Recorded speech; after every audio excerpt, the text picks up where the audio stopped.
Senator Marshall, the floor is yours. Yes, thank you very much, and thank you, Minister, to you and your officials for being here.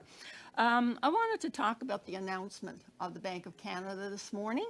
They've increased its benchmark rate to 4.75%, and the interest, the public service debt this year in the budget is $43.9 billion.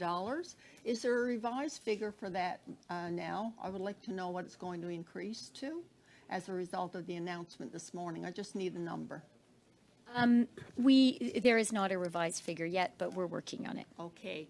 Could I get a commitment from you to have your officials send that number to the committee when you determine what it is? In your budget, you outlined the interest costs over the next 5 or 6 years. So we're tracking that. So I'd like to know what the impact is going to be on each fiscal year that's outlined in the budget.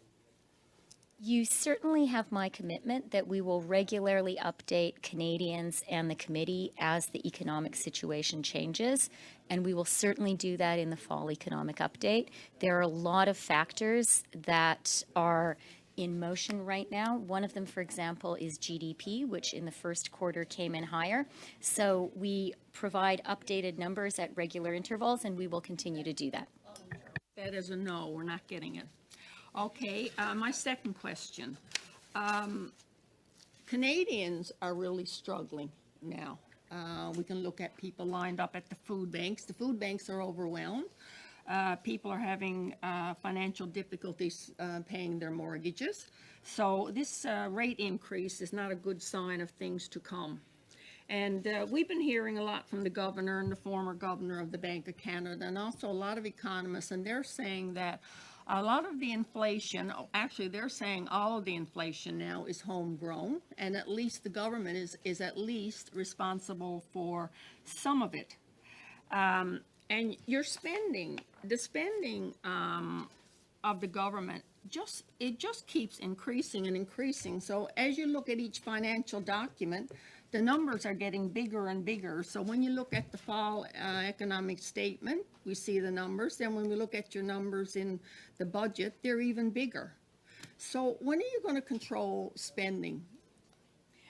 Well, thank you for the question, Senator. And as you did quote governors, plural, and former governors of the Bank of Canada, I am going to quote Stephen Poloz, the former governor of the Bank of Canada, appointed by Stephen Harper.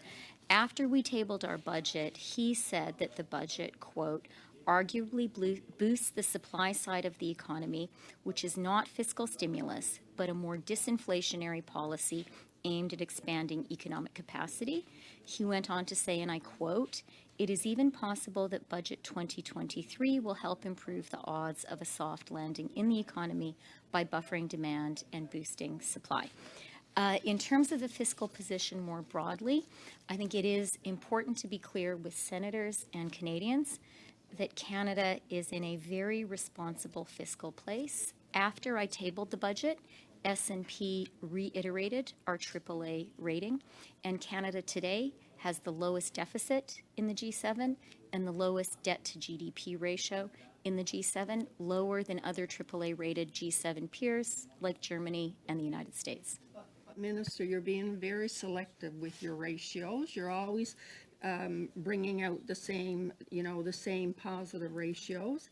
You even said in your own budget. Senator, I'm very sorry. I need to take a quick pause to vote, if that's okay. And maybe the president would allow you to start your question again. Even your again. budget last year said that the OECD is projecting that Canada will have the lowest per capita GDP growth among its member countries, and that's about 29 or 30 countries. So, Honourable Senator, I'll have to suspend. The minister has to vote, and we have agreed when she came that we would permit her to vote.